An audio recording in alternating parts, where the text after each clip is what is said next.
Hello everyone, this is RG. Welcome back to our YouTube channel. हम पढ़ रहे हैं क्लास 11th का चैप्टर मोल कंसेप्ट, जिसमें हमारा टॉपिक चल रहा है law of chemical combination. Clear. आज के इस लेक्चर में हम लॉ ऑफ केमिकल कॉम्बिनेशन के कुछ अगले लॉस पढ़ेंगे। एंड यार आज मैं आपको बेसिकली एक जादू दिखाने वाला हूँ। फाइन। जादू मतलब बेसिकली क्या है कि हमेशा कहते हैं ना, मैजिक इज एन आर्ट, जादू एक कला है। वैसे ही ऑब्जेक्टिव इज एन आर्ट, ये भी एक कला है। तो बेसिकली कैसे यार इन लॉज के क्वेश्चन जो हैं वो चुटकी मार के जादू की तरीके से सॉल्व करने हैं। Let's see it. Have the third law, that is law of chemical combination. हमारा टॉपिक चल रहा है जिसमें थर्ड लॉ जो है वो है law of multiple proportion. Fine. ये जो लॉ है बेसिकली डॉल्टन ने दिया था। फाइन यार, डॉल्टन बड़ा फेमस बंदा है, ठीक है ना यार। एटम की थ्योरी से लेके लॉ ऑफ मल्टीपल प्रोपोर्शन तक सब इसी बंदे के देना है यार, बड़ा तगड़ा बंदा है। फाइन। तो लेट्स हैव इट। डॉल्टन ने क्या कहा था, बड़ी ही बढ़िया चीज है। मैं एक साइड स्टेटमेंट बनाऊंगा, दूसरी साइड इसका प्रूफ बनाएंगे। काफी अच्छा लॉ है, ध्यान से समझिएगा जरा। व्हेन टू एलिमेंट्स, ध्यान दीजिए, दो elements, when two elements combine to form two or more than two compounds.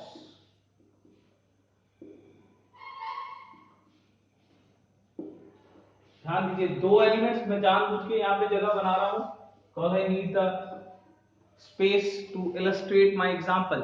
Fine.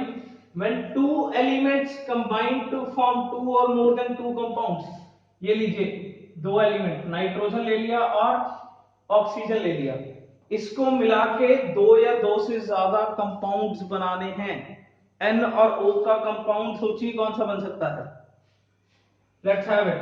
N2O, एक NO बन सकता है। और कोई, बिल्कुल N2O3 बन सकता है। और किसी के दिमाग में आ रहा हो कोई? यस, NO2 भी बन सकता है। और कोई? N2O5, बिल्कुल। पहली बात कंपाउंड ना दो से भी काम चल जाता, और तुम्हें पता है ना हम कुछ ज्यादा ही डेप्थ पसंद इंसान है। तो डेप्थ पसंद इंसान है, इसलिए हमने इलस्ट्रेट करने के लिए 5 एग्जांपल लिखे हैं। तो सारे का सारा लॉ मैं दो नहीं बल्कि 5 कंपाउंड से समझाऊंगा। Clear. So when two elements combine to form two or more than two compounds, ये बन गए हैं। Then fixing the mass of one element, fixing the mass of one element, इसमें से एक का मास फिक्स करने पे, लीजिए पहले तो मास लिख लें हम कितने कितने हैं ना। यहां नाइट्रोजन कितना है, 14 इंटू 2 28:16 है ना। यहां नाइट्रोजन कितना है, 14:16। पता चल रहा है मैं क्या कर रहा हूं? मैं नाइट्रोजन का मास लिख रहा हूं, यहां पे 2 है तो 28 आ गया, ये 16 आ गया, ये 14, ये 16, ये 28:48, ये 14:32 एंड 28:80।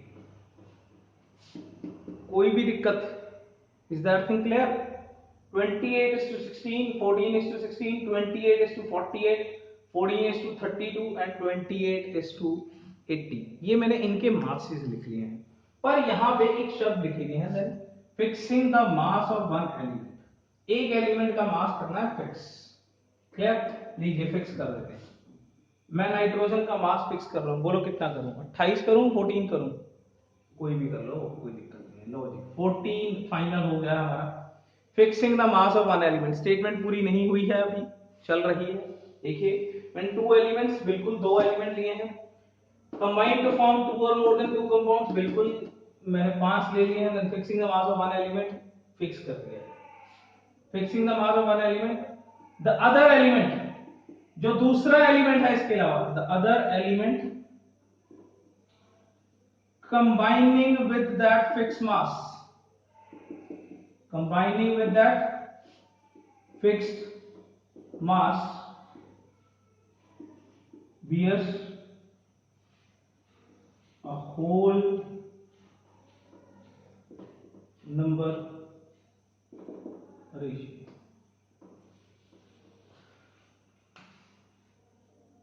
ध्यान दीजिए क्या होगा, fixing the mass of one element, एक एलिमेंट का मास फिक्स कर दिया, तो उसके बाद पहले देख लें मासेस कितने हैं, फिर लॉ पढ़ लेंगे ना। Let's have it. देखिए यहां अगर नाइट्रोजन 14 है तो ऑक्सीजन 8 रह जाएगा, समझ आया? पहले तो ये देखो क्या किया, 28 नाइट्रोजन के साथ 16 ऑक्सीजन है, बिल्कुल है, 28 के साथ 16 है तो 14 के साथ कितना आएगा, 8 हो गया ये, बिल्कुल। अब ये 14 के साथ कितना आएगा, ये तो 14 के साथ ही ऑलरेडी, ये 14 के साथ कितना आएगा, 24। क्यों? क्योंकि 28 के साथ 48 है तो 14 के साथ कितना आएगा, 24। ये 14 के साथ कितना आएगा, ये तो ऑलरेडी 14 के साथ है, एंड ये वाला 14 के साथ कितना आएगा, ये आएगा 40। किसी को कोई दिक्कत? फाइन। मैंने क्या किया है, सारे के सारे मासेस को, ये जो रैंडम रेशियो में बन रहे हैं, इनको विद रिस्पेक्ट टू 14 बना दिया। फाइन। चलिए यहां आते हैं। टू एलिमेंट्स, बिल्कुल। Combining to form two or more than two compound, बिल्कुल। Fixing the mass of an element, बिल्कुल। The other element combining with that fixed mass, दूसरा एलिमेंट कौन है, ऑक्सीजन। ये 8, 16, 24, 32, 40, इनका रेशियो बनाओ जरा, बना लेते हैं। 8, 16, 24, 32, 40, इसका रेशियो बनाने के लिए बोला है, वो जो अदर एलिमेंट है दूसरा। फाइन। 8, 16, 24, 32, 40, अगर इसका रेशियो बनाएंगे तो ये क्या बनेगा,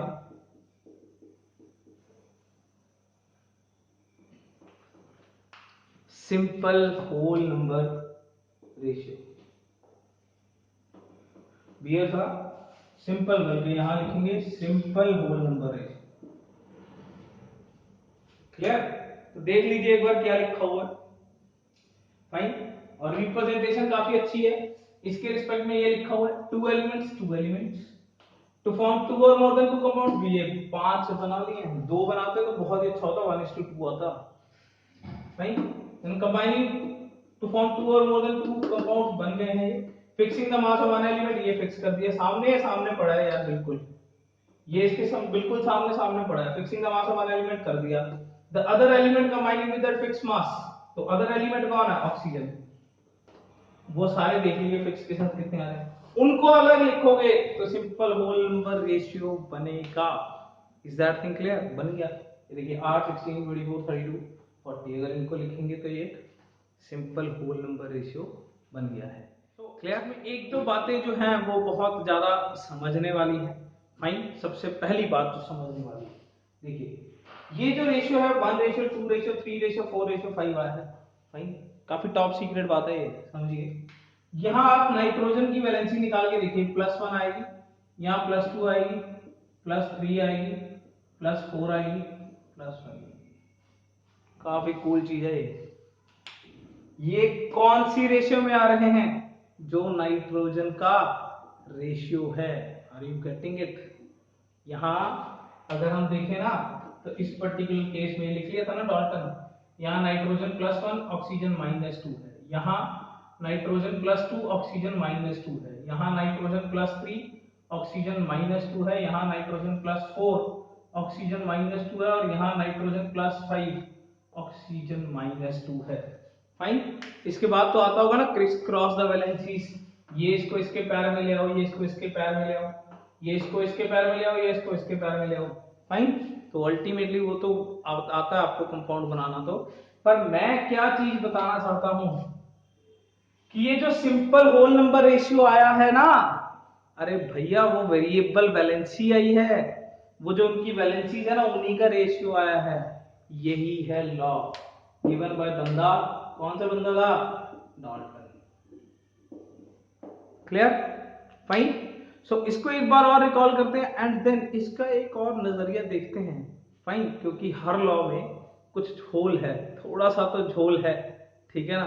और फिर हमसे पढ़ने का क्या फायदा अगर सारे झोल पड़े ही ना।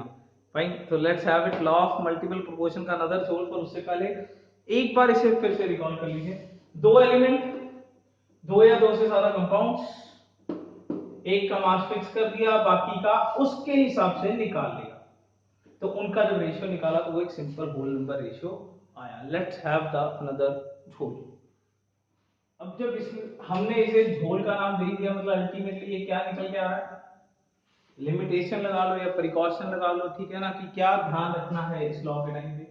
मैं फिर से वही सारी चीजें बना रहा हूं।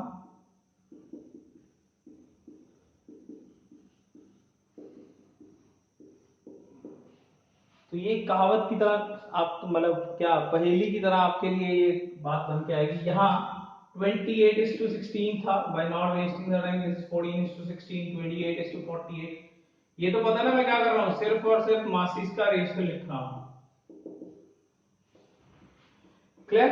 पर अब एक गड़बड़, अब मैं नाइट्रोजन फिक्स की बजाय ऑक्सीजन फिक्स लेता हूँ, ठीक है, ऑक्सीजन को 16 फिक्स, नाइट्रोजन को फिक्स करने की बजाय किसको फिक्स ले रहा हूं, ऑक्सीजन को फिक्स ले रहा हूं, पलटा दिया है। क्लियर? तभी तो झोल निकल के आएगा।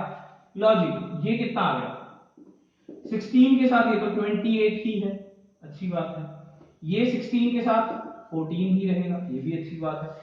ये 16 के साथ देखो 48 के साथ 28 है, 16 के साथ 28/3, 32 के साथ 14 है, 16 के साथ कितना आएगा 7, एंड 80 के साथ 28 है, तो 16 के साथ कितना आएगा 28/5। क्लियर? तो ये वो है जो 16 के साथ लगे हुए हैं। क्लियर? अब अगर हम इसका मास फिक्स करना है तो बाकी सबका रेशियो निकाल लें।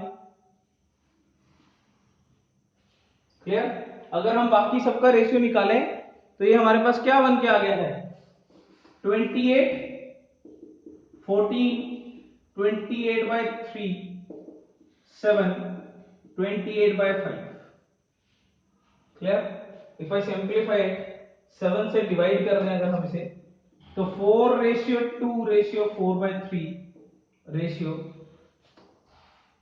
1:4/5, ये बन गया। सिंपल तो नहीं है, होल नंबर बना के देख लेते हैं। क्या करना पड़ेगा, 3 से और 5 से मल्टीप्लाई करना पड़ेगा, तो ये बन जाएगा 60 रेशियो, मैं 15 से मल्टीप्लाई कर रहा हूं सबको, 30, और ये आ गया 15 से करके 20, 15 और 12। ये तुम्हें सिंपल लग रहा है क्या? Is it a simple ratio? अरे सिंपल 1:2:3 ऐसा कुछ होता है भाई, ये सिंपल होता है क्या? ये is it seems to be simple? नहीं है। फाइन, सिंपल नहीं है तो फिर ये क्या गड़बड़ हो गया यार। इतना जोर लगा के लॉ ऑफ मल्टीपल प्रोपोर्शन पढ़ा था, क्या हो गया? तीसरा लॉ था मल्टीपल प्रोपोर्शन, क्या हो गया भाई इसे? वैसे ही समझिए, दो एलिमेंट लिए थे, दो या दो से ज्यादा कंपाउंड बनाए, मैंने फिर जान के 5 बनाया ताकि ज्यादा अच्छे से समझ सके, है ना। तो दो या दो से ज्यादा बनाए, बिल्कुल 5 बना लिए, देन एक का मास फिक्स ले लिया, लो जी ऑक्सीजन का मास फिक्स ले लिया। ऑक्सीजन का मास फिक्स लेके मैंने बाकी नाइट्रोजन जो है वो 16 के हिसाब से निकाल लिए, और जो बाकी नाइट्रोजन है उनका जब रेशियो निकाला तो ये बन गया, ठीक है ना। और ये सिंपल नहीं आया, तो फिर अब क्या? तो यार भाई एक बड़ी सिंपल सी बात है जिसके ऊपर ध्यान देना है। क्लियर? आपको मैंने पहले भी लिख के बताया था, मैं अब दोबारा से लिख देता हूं। ये +1 चार्ज था, ये -2 था, ये +2 था, ये -2 था, ये +3 था, ये -2 था, ये +4 था, ये -2 था, ये +5 था, ये -2 था। अगर आप सिर्फ इतनी सी चीज को देखें, एक बंदा है जिसकी वैलेंसी बदलती जा रही है और एक बंदा है जिसकी वैलेंसी फिक्स है। देखो, नाइट्रोजन की वैलेंसी जो है वो हर कंपाउंड में बदलती जा रही है, ऑक्सीजन की जो वैलेंसी है वो हर कंपाउंड में क्या है, फिक्स। यानी कि एक बात का ध्यान रखना है ये लिमिटेशन लगा लो चाहे लॉ ऑफ मल्टीपल प्रोपोर्शन की, या डाल्टन ने नहीं बताया, आप कैसे भी समझ लियो इस बात को कि वी नीड टू, ये स्टार मार्क करके नोट करके रखेंगे, ठीक है ना, किताबों में भी नहीं होता जल्दी जल्दी ये, we need to fix the mass of that element whose valency is variable. Fine, हमें ये जो मास फिक्स करना था यहां किसका किया, ऑक्सीजन का ना, ये गलत था, हमें ऑक्सीजन का मास फिक्स नहीं करना चाहिए था, किसका करना चाहिए था, नाइट्रोजन का, जिसकी वेरिएबल वैलेंसी है, जिसकी वैलेंसी बदल रही है। यहां आप देखिए नाइट्रोजन की वैलेंसी बार बार बदल रही है, हमें उसका मास फिक्स करना है, we need to fix the mass of that element whose valency is variable, ठीक है ना। वैसे ज्यादा दिक्कत आएगी नहीं क्वेश्चन करने में, है ना, पता जो अपना कंटेंट है, जो अपना नॉलेज है वो डीपर होना चाहिए। फाइन, क्वेश्चन में इतना ज्यादा कुछ लगे चाहे नहीं लगे, आपको 1000 + 1000 आना चाहिए, क्वेश्चन चाहे 5 + 5 का ही है, क्लियर। तो कंटेंट होना या नॉलेज होनी बहुत जरूरी है। क्वेश्चन बहुत ज्यादा आसान आएगा, कुछ नहीं है, एक का मास फिक्स करना है, दूसरे का रेशियो निकालना है, that will be a simple whole number ratio, और अगर वो सिंपल होल नंबर रेशियो आता है तो वो लॉ ऑफ मल्टीपल प्रोपोर्शन के डाटा को सेटिस्फाई करता है, क्लियर। फंडा सिंपल से ही आएगा, आपको एक क्वेश्चन दिया होगा जिसमें कुछ डाटा दिया गया होगा एंड उसमें ये बोला गया होगा कि बताइए ये कौन से लॉ के डाटा को सेटिस्फाई कर रहा है। फाइन, तो बड़ा ही सिंपल तरीके से ये हो जाएगा। एंड एक और बात, जादू वो भी बाकी है ना, तो डेफिनेटली हो जाएगा। फाइन, जादू से तो ये 1 सेकंड में, उस ऑब्जेक्टिव की कला से तो ये 1 सेकंड में ही डिटेक्ट हो जाएगा। पर उससे पहले move to the fourth law, that is law of reciprocal proportion, and then we will do the question. So fourth law is law of reciprocal proportion given by Richard.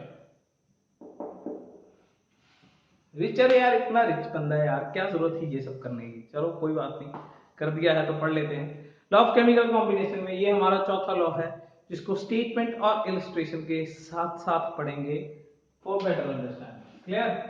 चलिए, when 3 elements, fine, अगर आप में से कोई smart है ना, तो वो जो मैं कला की बात कर रहा हूँ ना, ऑब्जेक्टिव इज एन आर्ट वाली, वो ना डिटेक्ट कर रहा होगा, हर लॉ के अंदर एक अलग चीज हो रही है, शब्दों का खेल है बस। when 3 एलिमेंट्स, यानी कि 3 लोग लेने हैं, चलिए कार्बन, हाइड्रोजन, ऑक्सीजन, 3 लोग ले लेते हैं, combining 2 at a time, when 3 elements combining 2 at a time, 3 लोग हैं, एक टाइम पे 2 लेने हैं, इसलिए मैंने कुछ इस तरीके से रख दिया। अब ये लीजिए, एक टाइम पे 2, यानी कि कार्बन और हाइड्रोजन, कार्बन और ऑक्सीजन, ऑक्सीजन और hydrogen, clear. So when 3 elements combining 2 at a time, then फिर तो बाद में आएंगे फिक्सिंग ऑफ 1 एलिमेंट, पहले हम देख लें, इन्होंने जो कंपाउंड बनाया वो CH4 होगा, इनका जो कंपाउंड होगा वो CO2 होगा, और इसका जो कंपाउंड होगा वो H2O होगा, clear. When 3 elements combining 2 at a time, या तो ये दो या ये दो या ये दो, फाइन, अपन लिख भी लेते हैं, टू फॉर्म 3 कंपाउंड्स, ठीक है ना। अब कर लेते हैं देन, चलो ज्यादा क्लैरिफिकेशन हो गया। When 3 elements combining 2 at a time to form 3 compounds, then fixing the mass of one element, एक एलिमेंट का मास फिक्स कर दो, पहले मास देख लें कितने हैं, देख लेते हैं। यहां कार्बन कितना है 12, हाइड्रोजन कितना है 4, कोई दिक्कत, फाइन।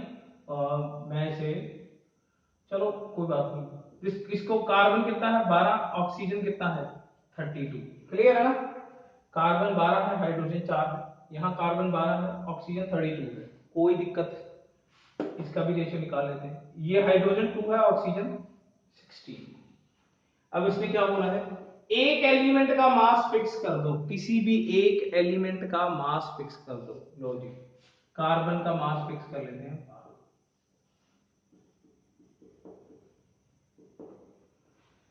कार्बन का 12 मास फिक्स कर लिया, ठीक है, ठीक है। तो fixing the mass of one element done हो गया। द अदर टू एलिमेंट्स कौन कौन है भाई, सोचो।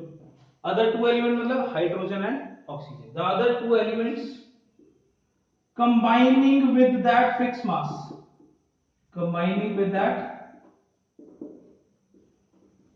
फिक्स्ड मास, तो वो अदर टू एलिमेंट जो उस फिक्स मास के साथ लगे हुए हैं, देख लें जरा कितना है। CH4 एंड CO2, ये 12:4 है, ये 12:32 है। फिक्स हमने 12 किया है तो 4:32 आ गया। वही वैसा ही जैसे हम मल्टीपल के अंदर कर रहे थे ना, पर कौन सा, इन दोनों का इसके साथ लेना है जो फिक्स लिया है बस। तो इसका इसके साथ, इसका इसके साथ, ये लिख लिया, दोनों का 12-12 लिख लिया, ये 4 आया, ये 32 आया, कोई दिक्कत। तो 4:32 अलग मैंने बना लिया। क्लियर? तो यहां है the other two element combining with that fixed mass is in the same ratio in which they are combining with each other. Yes, that's the law. यार इसने बोला वो जो दो लोग हैं जो उस फिक्स के साथ लगे हुए हैं वो उसी रेशियो में है। किस रेशियो में है? जिसमें वो आपस में लगे हुए हैं। क्या हुआ, देखिए दोबारा से क्या हुआ। तीन एलिमेंट सबके कंपाउंड बना के लिख दिए मैंने। When three elements combining two at a time to form three compounds, तीन कंपाउंड बन गए हैं। Fixing the mass of one element, एक का मास फिक्स कर दिया है। द अदर टू एलिमेंट्स, जो बचे हुए दो हैं जो उस फिक्स के साथ लगे हुए हैं, बचे हुए दो जो उस फिक्स के साथ लगे हुए हैं, यानी कि हाइड्रोजन और ऑक्सीजन। कार्बन के साथ कितने कितने लगे हुए हैं बताओ जरा। हाइड्रोजन लगा हुआ है 4 एंड ऑक्सीजन लगा हुआ है 32, तो 4:32। इनका मास जो इसके फिक्स के साथ लगा हुआ है, इनका मास जो उसके फिक्स के साथ लगा हुआ है, इनका मास जो उसके फिक्स के साथ लगा हुआ है, वो वही है जो इनका मास आपस में लगा हुआ है। देखिए इनका मास फिक्स के साथ 1:8 रेशियो है, 4:32 ये बनाया हुआ है। यहां से 4 आ गए, यहां से 32 आ गया, दिस इज 1:8। इनका मास जो कार्बन के साथ लगा हुआ है दैट इज 4:32 1:8। इनका मास जो आपस में लगा हुआ है that is also 1:8। Is that thing clear? यही चीज है। Fine, so that is law of reciprocal proportion.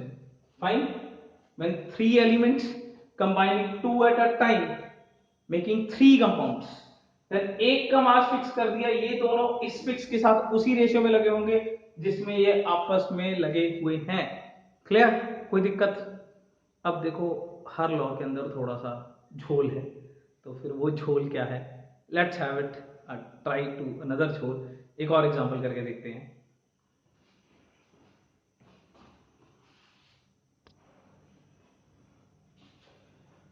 Statement हमारे पास लिखी हुई है, क्योंकि आपको थोड़ी सी जरूरत पड़ सकती है इसको दोबारा से रिकॉल करने के लिए। मैं एक नया एग्जांपल ले रहा हूं, यानी कि कार्बन, हाइड्रोजन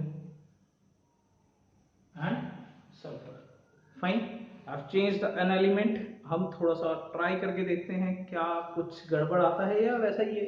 फाइन, क्या पता वैसा ही आता है, let's have it a try. ये दोनों का कंपाउंड है CH4, वी ऑल नो। इन दोनों का कंपाउंड होता है carbon disulphide, that is CH2, we all know. And इन दोनों का कंपाउंड होता है H2S, that is hydrogen sulphide, we all know this. Fine, so इसके ऊपर लगा के देखते हैं। क्या था, 3 एलिमेंट थे, 2 को कंबाइन किया, 3 कंपाउंड बन गए, एक का मास फिक्स करना है। पहले इनके मासेस 12:4, ये तो वही सेम ही है बंदा, है ना। ये 12:64 हो जाएगा क्योंकि सल्फर का मास 32 होता है, क्लियर है ना। एंड 2:32 हो जाएगा क्योंकि सल्फर का मास तो 32 होता है। Then fixing the mass of one element, ये मैं वैसे कल की तरह, कल मतलब अभी रिसेंट एग्जांपल की तरह, कार्बन 12 मैंने फिक्स कर लिया है, क्लियर। तो कार्बन 12 फिक्स कर लिया है, तो दो बंदे कौन कौन है, ये fixing the mass of one element, other 2 element कौन कौन, कौन कौन, हाइड्रोजन और सल्फर, बिल्कुल हाइड्रोजन और सल्फर, तो जी। तो ये 12:4 है, ये 12:64 है। अगर इन दोनों का रेशियो बनाऊं तो ये 4:64 यानी कि 1:16 आता है। इसने बोला अदर 2 एलिमेंट जो फिक्स के साथ लगे हुए हैं ये उसी रेशियो में होते हैं।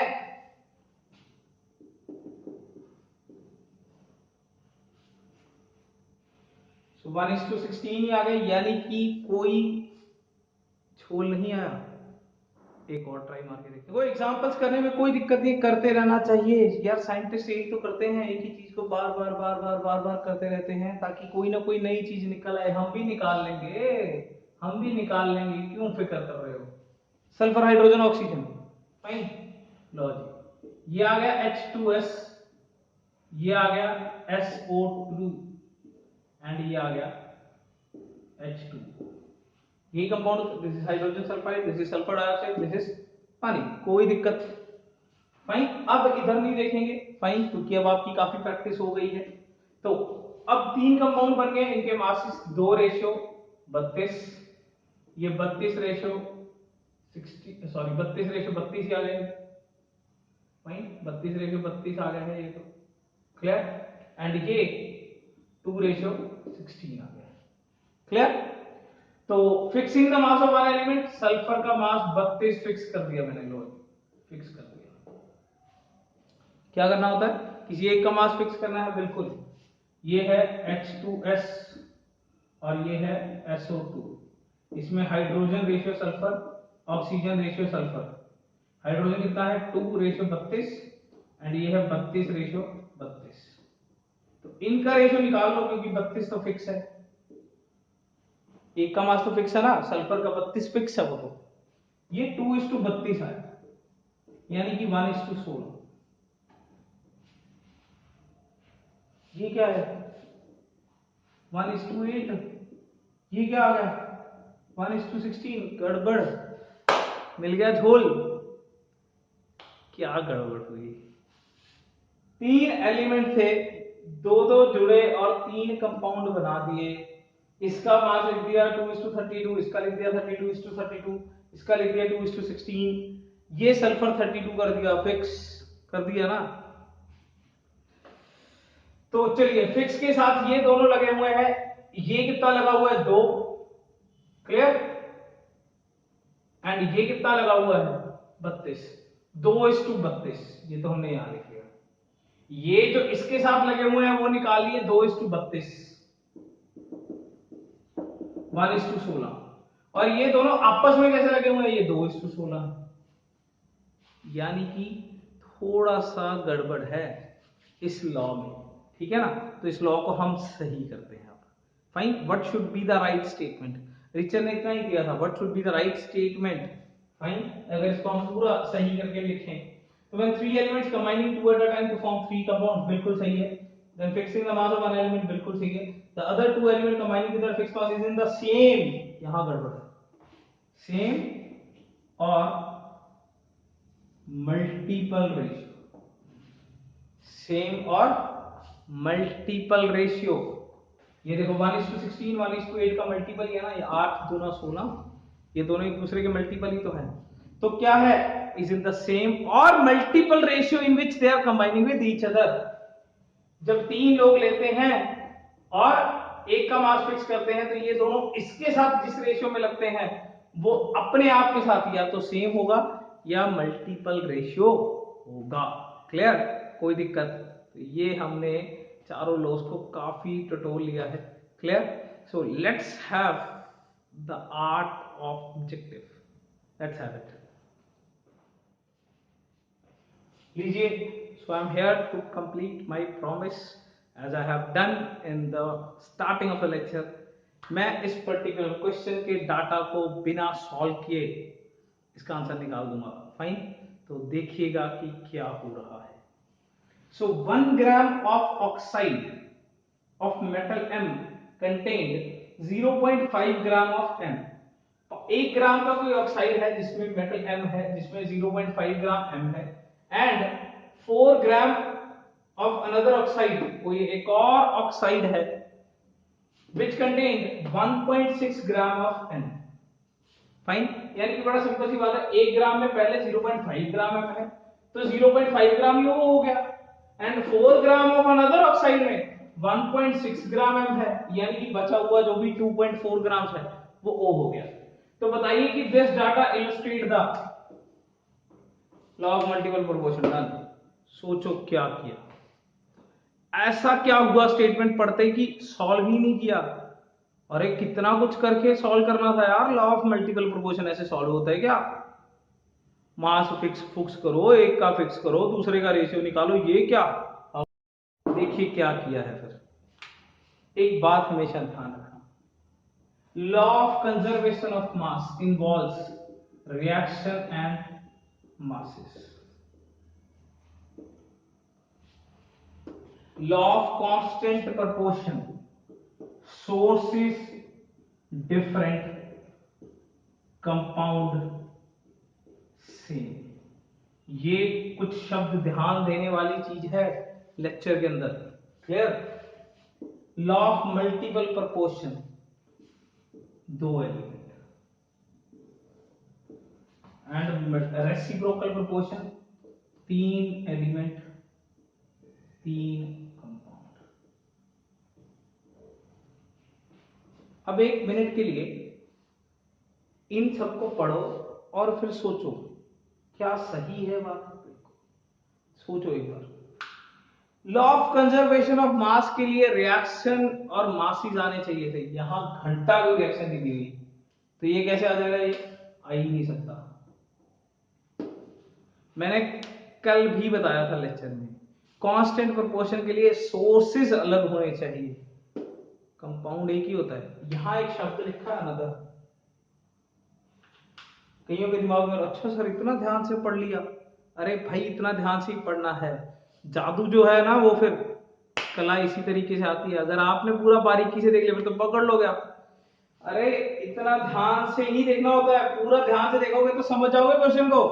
अनदर शब्द, अनदर ने इसको कैंसिल करा दिया। अनदर मतलब और कोई ऑक्साइड है, जब 2 हो गए ना फिर डेफिनेट क्या, क्योंकि कांस्टेंट प्रोपोर्शन या डेफिनेट प्रोपोर्शन का मतलब एक ही कंपाउंड है। इसमें था 2 एलिमेंट, ये 2 है भैया, एक तो M है और एक O है। कंपाउंड कौन से बने, कोई दिक्कत नहीं, क्योंकि मल्टीपल प्रोपोर्शन को इससे कोई, हमने नाइट्रोजन और ऑक्सीजन लेके 5 चीजें बना दी, घंटा फर्क नहीं पड़ा उसे कि कौन सा वाला है, पर एलिमेंट 2 थे। एंड रेसिप्रोकल की निशानी क्या है? 3 एलिमेंट, 3 कंपाउंड। हर एक लॉ के अंदर कुछ ना कुछ अलग था। Is that clear? यही इसके क्वेश्चन को बिना डाटा को सॉल्व किए इलस्ट्रेट करा देता है। क्लियर? कोई दिक्कत? फाइन, तो मिलते हैं अपने अगले लेक्चर में। Till then thank you so much. And यार अपने दोस्तों के बीच में शेयर करिए लेक्चर बड़े जबरदस्त तरीके से चल रहे हैं। Thank you so much.